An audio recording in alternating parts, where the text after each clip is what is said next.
My first morning in, I get a phone call, and it's a member, not a member, the son of a member in New York. His father, the member, had died, and the son and the father hadn't left any money. The son didn't have any money, and he got a call from the undertaker, $543 by 5 o'clock, or the body comes back home. And he said, I said, it's okay. We have a fund, and I transferred him. Then later I went down the hall to check, and the secretary said, oh, Joe Youngerman, who looked after that, he's away, but we'll do it next week. I said, no, this is, and it was all, anyway, I ended up sending my personal check east I knew I'd get the money back from the death benefit, but I said, so you never know what you're, or are you going to be sitting across from studio heads negotiating, what you've done. It's like the thing I was most proud of fizzled. There was a time when we negotiated, I've forgotten exactly what, in our deal and with the studios, and the Writers Guild was furious. And we got calls from George Kirgo, the president, and Brian Walton, who was in Chicago at that time, I think, but still, they were furious. And you could see that whatever camaraderie there was just going to disintegrate and fall apart. And everybody said, this is it. We've really fallen apart. And I said, no, I wouldn't let it go. And I said, I'm going to speak to George Kirgo, the president, because I know he's a good person.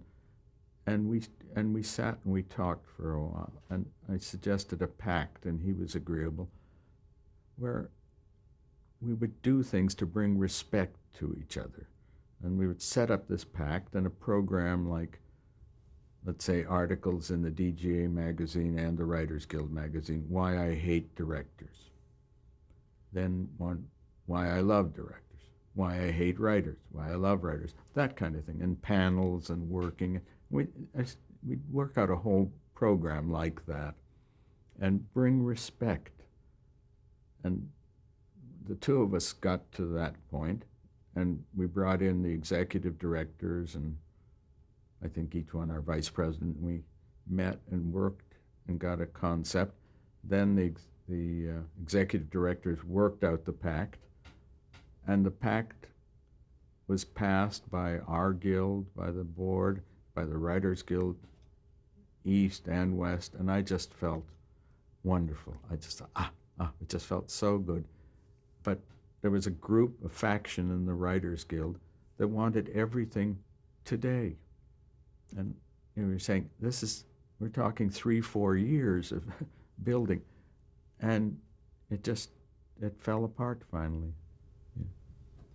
Why are credits so important to directors? People in the audiences are not aware. They're aware of actors. And so I think it's important that they know that there's more to making a film than the actors just doing it, that somebody wrote a screenplay, somebody directed, somebody was a production designer, costume, cinematographer, dolly grip, gaffer, just everything, prop master, how dependent. And I think that's what credits do. And